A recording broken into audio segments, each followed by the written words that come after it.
Hello everybody, welcome back to my channel. My name is Becca and I'm so glad that you're here with me today. This is my YouTube channel where I talk about all the houseplant things. And today on the list of houseplant things, we are going to talk about my plants on planks journey over the last 6 months. So I've got some friends joining us, as you can see over here. Try not to knock it over, Becca. We are sitting in a different position today as well, so I hope you like a little bit of a change up. I think that sometimes variety is the spice of life.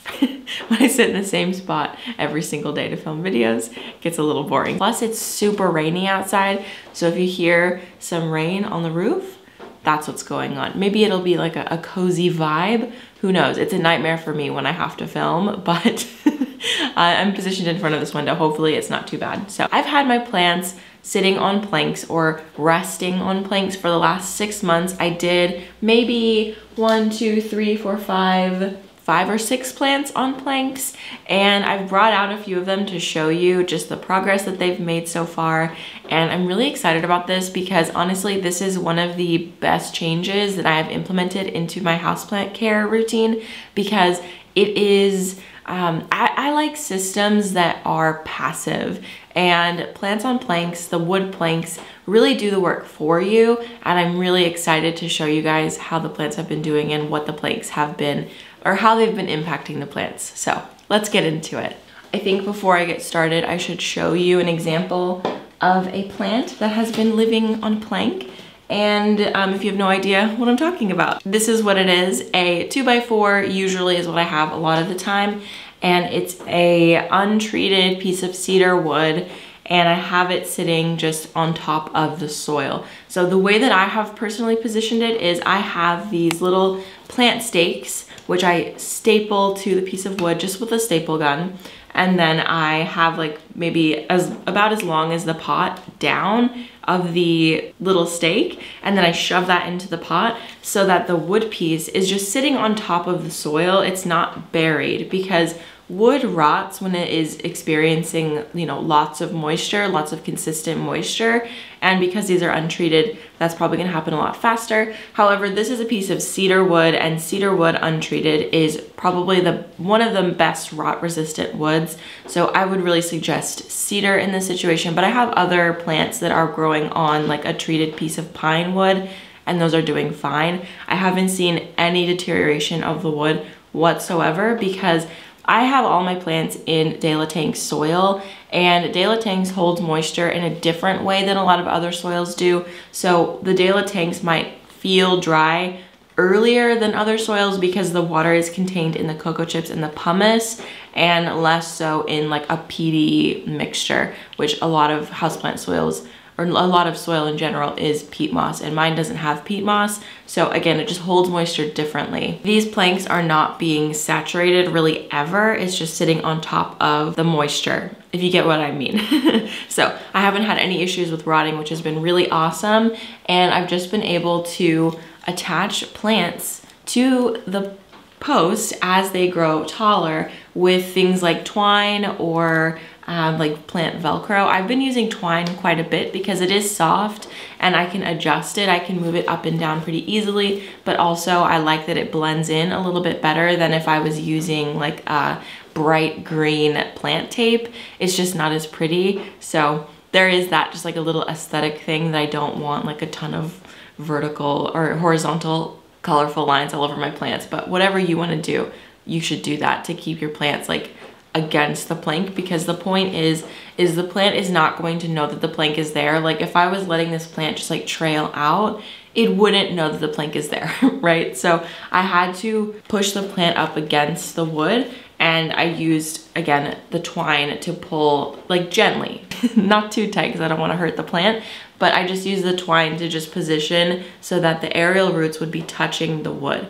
And in a situation like this one, and actually most of the time, my plants have not actually attached to the wood, but because I pull it close to the wood, it knows that the wood is there and therefore is able to grow faster and have bigger, more consistent growth. And so this is a plant that has already outgrown the pole, or the plank, and I really need to replace the plank, and it's not going to be too big of a deal to replace this plank because the plant has not attached to it. I am going to talk a little bit later about how I'm planning on adding on to the wood planks when I'm in a situation where I need to do that. But for now, I just wanted to show you what this looks like and how the entire system works. All right, you guys, we're gonna talk about Casetify, my favorite phone case company. You guys know I love them. I talk about them all the time.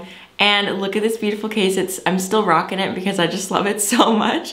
But this is the Ultra Impact case from Casetify, and it is drop test approved up to 9.8 feet. You can see that it has these cute bumpers here, and that really prevents my phone from a lot of damage because I'm always dropping it. So let's see that drop test. The Impact and Ultra Impact cases are made with 65% recycled material, and these cases come with a coating called Defensify, which kills 99% of bacteria. And these cases are non-toxic and non-hazardous. If you're looking for something like a cute design like this, there are endless print options on Casetify. But if you want to customize something, maybe with your name or your business name or a nickname or something like that, you can also do that on their website and just like customize your whole case. It's really cool. So if you're interested in checking out Casetify, you can head over to casetify.com/plants, and that will give you 15% off your order. I hope to see you guys with beautiful Casetify cases. If you get one, please send me a picture because I'm really excited for you. Let's get back into the video. So if I'm not using a 2x4 like this one right here, this is another 2x4, I am using these Cedar Dog Ear Fence pieces. And so I found these at Home Depot. I think that it was like, I wanna say $4 or $5. They're really not that expensive. This is a 6-foot piece, and there are definitely shorter ones like 4 or 5-foot pieces. And so with these situations, I have like my Monstera Thai Constellation on one of those, and I think it's 5 feet, that one. But the thing is with these is I love having big plants. As you can see, I've got a huge plant behind me, but I don't have the capacity to have like a ton of plants that are like 8 feet tall like that one. So in a situation where I have a plant on a plank that is already like 6 feet tall or 5 feet tall, that is the cap where I'm gonna let that plant grow to. So for example, with this 6 feet board, I'm probably gonna cut it down to be like 4 or 5 feet when I do end up using it, but I haven't used it yet. I just bought it and I'm holding on to it. But this is like a rough piece of wood. Let me show you details. Okay, you can see that it's just a little bit rough, like it's not completely smooth. And I have a combination of rough wood and smooth wood, and it has not made a difference at all. I was thinking maybe the rough wood would be more like a bark consistency, but I have both, and the plants like haven't attached to either. I did actually have a plant attached to the plank. Let me show you which one that was. So this is my Philodendron Glorious, and it's going to need an extension. And I think that it's graduated from the cabinet. This has been living in my Millsbow, and it's gonna be too big once I put the extension on it. But as you can see, we've got roots all the way at the top here. So that's definitely outgrown the plank. So what I did with this one, it attached pretty early on. And what I did was I taped the stem to the piece of wood so that it would be like smashed up against it. I mean, not like, you don't wanna like literally smash the roots, but so that it had no other choice but to attach. And the person who inspired me to do plants on planks is Plant Life in the Tropics, Caitlin, on YouTube and on Instagram. And she would tape her stems to either like a wall or a plank of wood, and that was really helpful to get them to attach. So I think that with this one being successful with the tape method, I'm gonna do that for my other ones too. I just wanted to see if I would have to, like if I could avoid that. I mean, the tape doesn't hurt the plant in any way. It was just like an extra step that like, I don't know if I wanted to do, but it's actually putting out a new leaf right here, which is really cute, but it just put out this one recently and it has a rip in it, which makes me sad. Hopefully this one will be a little bit more perfect. But anyway, those are just some examples of what they look like now. And you can see the leaves were pretty tiny. And then as we're getting older, they are getting bigger. This leaf is probably gonna be pretty big, which is exciting. I wanted to show you this plant because this is a cool one. It hasn't attached, but it has kept its fullness as it's gotten bigger. I don't know if you have experienced this before, but trailing plants a lot of the time will get smaller leaves as the plant gets bigger and longer. And in this case, the Syngonium definitely do that if it doesn't have something to climb on. But in this case, the leaves are about the same size and it's staying all within the same area. So it's not growing like one really long piece over here, one really long piece over here. It's staying compact and growing all like in a cute little bush. We have a little space right here, but that's just where the plant like leveled up. And I anticipate that happening again, obviously, when we have like this spurt right here. But I really like that it's stayed compact and all of these leaves are all about the same size, which is really cool.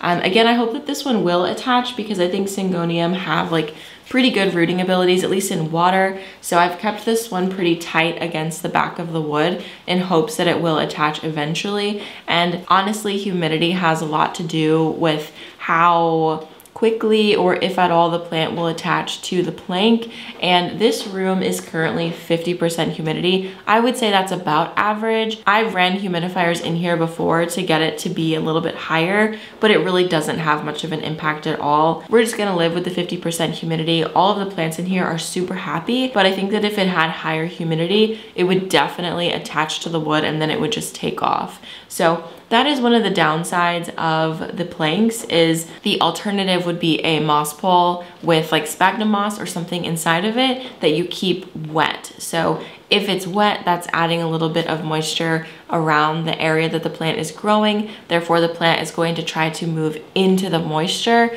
and so it will stick its roots into the sphagnum moss.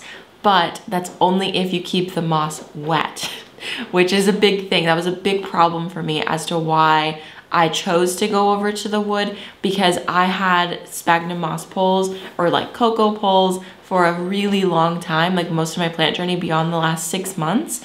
And I had only ever had a plant attached to the sphagnum moss pole one time, and it was this Thai constellation right here. And that's why the leaves were able to level up so big so fast, because the leaves on this plant are insanely huge for the size that the plant is, in my opinion. And it's really because it had a spot to adhere to and sort of like lift itself up like a ladder onto that sphagnum moss pole. But I was watering that moss pole like once or twice a day. I lived in a really dry environment, so that's probably contributing to it. But if you are going to do a sphagnum moss pole and you want your plants to actually adhere to the sphagnum and like integrate with it, you have to keep it wet all the time, or at least moist most of the time, because if you don't, it's just like a crusty piece of moss and the plant is not going to interact with it. So that is why I switched over to this. So much more passive than a moss pole, because I'm not watering the planks, and I don't want to because I don't want the wood to rot. But again, it's likely not going to rot very fast. Okay, let's talk about what happens when the plants eventually outgrow the pole, which in this situation we haven't had yet, but I'm gonna hold this one because it has a good example. So as you can see, this is an angled cut here, and this was an offshoot of my ladder, so that's why it's angled. But what I'm planning on doing, and I'll keep you updated on how this goes, I have 2 plants currently in need of this, so I'm either going to just switch out the plank or I'll add on, because none of them have attached yet, so it really wouldn't be the biggest deal if I just switched it out. If it's a situation where it is attached and I don't want to mess with it, I'm just going to add on to it by cutting an angle right here and then just fitting the other piece. So it would be like angle, angle, and it would be straight. Does that make sense? Like I would cut it to the opposite angle and then it would be flat, and then I would just do some screws like at a diagonal up, like on all, maybe like 3 sides of it. And then I would probably put some wood glue down as well, just to help the wood stick together. But that's kind of what I'm thinking that I would do. I think that would be pretty secure, all things considered. There's also a possibility of mending plates and things like that. I would probably want the mending plates to be like on the sides and on the back, because I don't want like a big piece of silver hardware to be right here. Also, that could interfere with the plant rooting onto the post whenever that happens. But yeah, that's sort of what I'm thinking, and I haven't exactly done it yet for the plants, but I have put 2 pieces of wood together in other scenarios in my life, and I think that it would be fine, especially if I could get an angled cut, because then I think it would adhere a lot better. Or you know what would be cool too, is if I could cut this into a triangle and then I can cut another piece of wood to just fit into that triangle and then screw in on the sides with some wood glue. I think that would be even better, but I would have to do that before the plant got to the point where it was like attached right here, you know, so you have to sort of think ahead and do that ahead. But if you're not wanting to do all of like this like wood cutting and stuff, I would suggest just using mending plates or switching out the pole if you can. If you can't, if it's gonna ruin the plant, if it's already rooted in and stuff, I wouldn't suggest switching out, because I don't think it'll root back in. You know what I mean? Once it roots and then you rip it off, I don't think that it would try again with those nodes. It would have to try again on the new nodes at the top. Another option is if you have a plant where you're like, I don't want it to be taller than this. This is as tall as I want my plant to be, as tall as this right here. What you can do at that point when it reaches the top is just start chopping and propping and making new plants, and you just maintain the plant to look as it does. And you can start a new plant on a new piece of wood, or you can plant it back into the pot depending on how much room there is. I am planning on doing that with this one. I don't really feel like I want this plant to be too much bigger. So what I think I'm gonna do with this one is I'm going to give it maybe like another foot taller piece of wood, and then I'm going to just, at the point where it outgrows that one, I'm just gonna chop and prop and just make it really full, and then sort of make a decision from there what I wanna do after that point, like once it really fills out the post. But with this adding on thing, I wanna make sure that you guys know that I would only suggest doing that with a 2x4, because this has a good amount of thickness. But if you were to do it with the fence posts, that is probably not gonna work out, because as you can see, this is like 1/2 inch thick, and I wouldn't even suggest doing it with like a 1-inch board either. So definitely make sure that you are being wise with how you add on to these, because if the wood ends up like snapping, there's a good chance that your plant could also snap. So it just depends on like what you're willing to do. There's ways to add on to it without completely removing the plant. It's a little bit more complicated than just adding on to your sphagnum moss pole, I will admit that. But I just find that this is so much more low maintenance and just so much better to take care of plants. I love it so much more. If you're not wanting the flat plank look, you're wanting something more akin to a moss pole where the plant can like grow around something. My actual like huge Adansonia that inspired a lot of this is growing on a big round piece of wood. It's probably like this big around, and it's just planted right in the middle of the pot, and then all of the vines have just grown up all around it, so it makes a really nice round plant. And so if that's, you know, more of something that you're into, you're not necessarily wanting like a piece of wood like flat against the wall, because yeah, that's another thing with these. A lot of them are fine just to like be here, but I have one in the back. You might be able to see it. I kind of wanted it in the background. It's really, really tall, and it definitely cannot stand on its own. It has to lean against a wall. So in that case, I would really suggest keeping it short if you're wanting it to just be like a freestanding plant. But if you want it to be a freestanding plant with a taller plank, definitely make sure that that pot is very heavy, and like I would suggest like maybe even heavier than a clay pot and a bigger pot. So don't do that with your little plants, because if the plank is heavier than the pot, it's gonna topple over. It's a fall hazard all the time. And like, who would really want a huge piece of wood just in the middle of the living room? Like, I don't know. I feel like it makes more sense to have these things against walls, which is pretty much why I designed my plant wall the way that I did, so that I could put the planks just against, resting on the wall. I mean, a lot of them do stand up on their own, but there's one that doesn't at all, and I feel like as they get taller and taller, it would be a little bit more topsy-turvy. So definitely, if you're gonna do this, have a plan for where you're going to put it, and have it in a secure place where it can possibly lean against something if it needs it, if it's gonna be a tall one. So anyway, back to what I was saying about alternatives to the planks. This is like a 1x1 piece of wood, or a 2x2 piece of wood. No, this isn't 2. Anyway, it's a little block. And this is an offshoot from my watering table. And these are all just like scraps, right? Like the only time that I've actually purchased a new piece of wood for these is the really, really tall ones for like my Monstera my variegated monsteras. Like other than that, these have all been offshoots from other projects. So this is a little stick, and I can stick this just like right in the middle of a pot because this is actually treated. So I don't have to worry about this rotting very quickly. So I could just like put this in the pot right here. Maybe I could put a stake on it, but I probably don't have to because it's so skinny.